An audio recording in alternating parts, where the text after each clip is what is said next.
Blood stream में बाइलरुबिन level अधिक बढ़ जाने से स्किन तथा आई का येलोइश डिस्कलरेशन हो जाना జాండీస్ है. అంటే ఏంటంటే బ్లడ్ స్ట్రీమ్లో బైల్ గ్యాస్ ఉంటుంది కదా, బైల్ అది తక్కువైపోతే స్కిన్లో కానీ లేకపోతే ఐస్ ఎల్లోయిష్గా అయిపోతాయి, దాన్ని జాండీస్ అంటారు. ఓకేనా. కాజెస్ వచ్చి post hepatic condition, hepatitis, gallstones, tumours. అదే ఇదే ఇగో ఐస్. ఇందులో చెప్పు. సామాన్య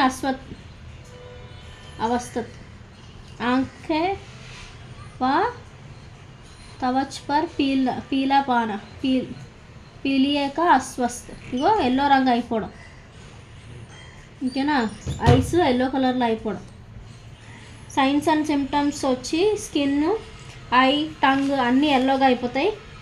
అబ్డామిన్ మే డల్ పెయిన్, కడుపులో నొప్పి ఉంటుంది. నాసియా ఉంటుంది. ఎక్స్ట్రీమ్ వీక్నెస్, చాలా వీక్గా ఉంటుంది. ఫీవర్ ఉంటుంది. హెడేక్ అన్నీ ఉంటాయి. వీటికి ఏంటంటే ఇన్స్ట్రక్షన్స్ 15 డేస్ వరకు, 15 డేస్ నుంచి 60 డేస్ వరకు బెడ్ రెస్ట్ ఉండాలి. అండ్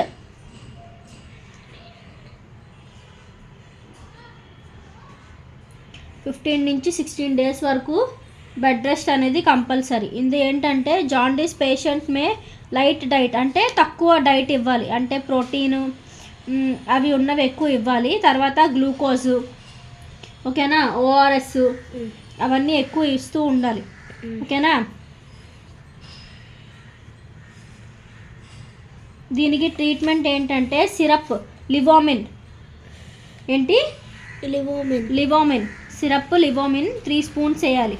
ఓకేనా. Or syrup LIV52 2 tablespoons వేసిస్తే సరిపోతుంది. తర్వాత ఇంజెక్షన్ ఉంది, విటమిన్ NVM 2 ml, అంటే B1, B6, B12 కలిపిన ఇంజెక్షను వేయాలి. ఓకేనా. అర్థమైందా. ట్యాబ్లెట్ నిమోనైసిన్ ఇది కూడా వేయాలి. మార్నింగ్ 2 టైమ్స్, రాత్రి ఒకసారి. మార్నింగ్ రాత్రి 2 టైమ్స్ వేస్తే దీనికి జాండీస్ అనేది తగ్గుతుంది. ఓకేనా. ఇంకా కూడా ఇచ్చాడు. యాంటాసిడ్ ట్యాబ్లెట్స్ వచ్చి ట్యాబ్లెట్ అసిరియా, ట్యాబ్లెట్ ర్యాంటిక్, సిరప్ సోలాసిడ్. ఇవి యాంటీ యాసిడ్ సిరప్స్ అనమాట. అంటే బాడీలో మళ్ళీ యాసిడ్స్ అవి చేరిపోకుండా ఉండడానికి యాంటీ యాసిడ్స్ అవే ఇస్తారు. ఓకేనా. జాండీస్కి ఏంటంటే సిరప్ లివోమిన్, లేకపోతే సిరప్ LUV52. ఓకేనా.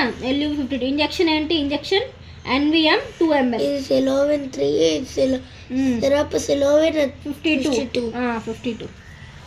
ఓకేనా. ఇది 3 టైమ్స్ వేసుకోవాలి, లేకపోతే ఇదైనా 2 టైమ్స్ వేసుకుంటే సరిపోతుంది.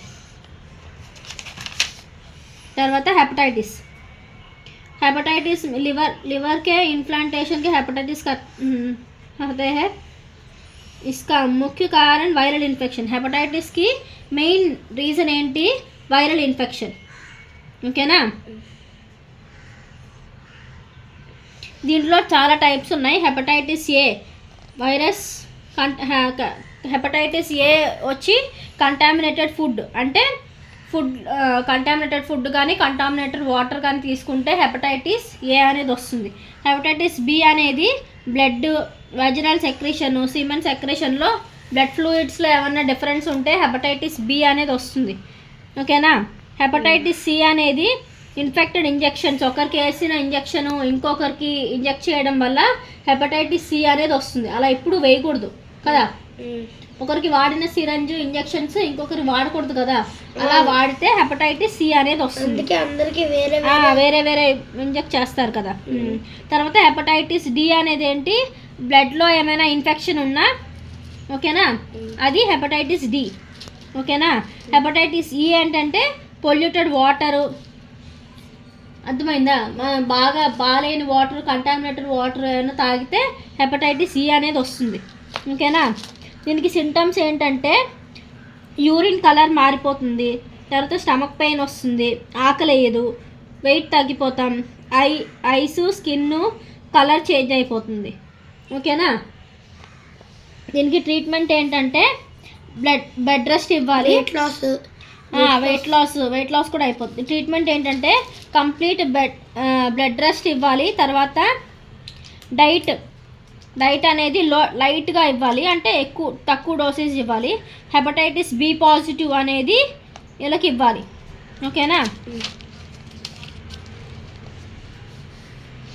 ఇంజెక్షన్ ఏంటంటే దీనికి ఇంజెక్షన్ ఏంటంటే హ్యాప్రెల్.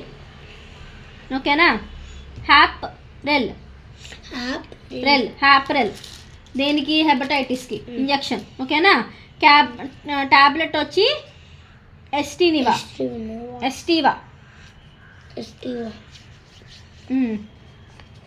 ఓకేనా. ఈ 2 ఇవ్వాలి. ఓకేనా. తర్వాత యాసిడ్స్ అంటే లివర్ డిసీజ్. రేపు చెప్తా ఉన్నా. 3 చెప్తానన్నాను కదా. 2 చెప్తా ఉన్నా.